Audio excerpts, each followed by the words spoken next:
దారిపడి ఇట్లా రా మంజలకు రా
మాది నిజామాబాద్ జిల్లా ఆర్మూర్ మండలం మంతిని గ్రామంలో గల హనుమాన్ యూత్ సభ్యులమైన మేము గత 35 సంవత్సరాల నుంచి ఇక్కడ హనుమాన్ మందిరం వద్ద గణపతి ప్రతిష్టాపన చేస్తున్నాము.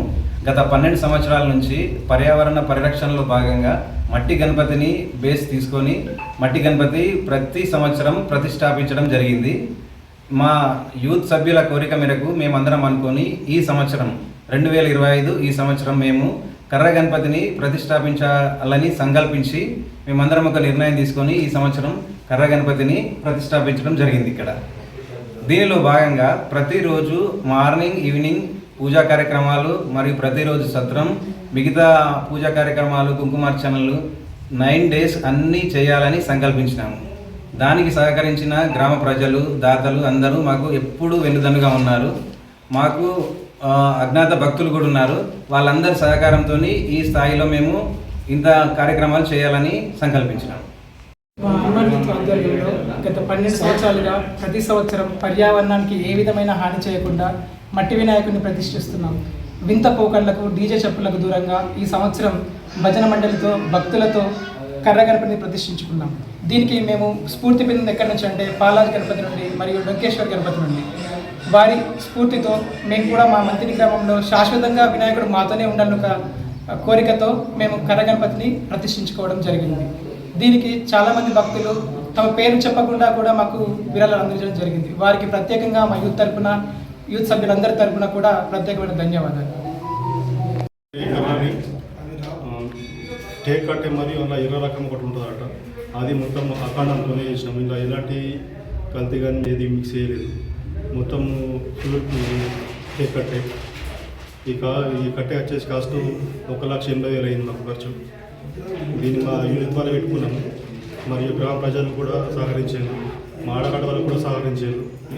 ఈ పెట్టే విషయం ఏంటంటే ఇంకా ముందు కూడా యూత్కు ఒక మెసేజ్ లాగా మేము ఇవ్వాలనుకుంటున్నాము. డీజేలు కానీ తావుడు కానీ ఇవన్నీ బంద్ చేసుకొని భక్తి శ్రద్ధలతో చేయాలని మేము అనుకుంటున్నాము. అలాగే మా యూత్ సభ్యులు మా సాంగ్ గారు కూడా తొలగించడం జరిగింది. ఇలా ఇంత వర్షం పడ్డా కానీ ప్రోగ్రామ్ అయిన సక్సెస్ అయింది. ఆ వర్షంలోనే భజన చేసుకుంటూ మొత్తం మేము మర్చిపోయి మస్తు డ్యాన్స్ చేసుకుంటూ తీసుకొచ్చినాం. డ్యాన్స్ అని కాదు, భజన చేసుకుంటాం. అలా చేసినాము. చాలా సంతోషం అనిపిస్తుంది నాకు. నాతోటి మా యూత్ సభ్యులు కూడా మస్తు సహకరించారు. ఇక ముందు కూడా సహకరించాలని మా యూత్ వారికి కూడా కోరుకుంటున్నాము.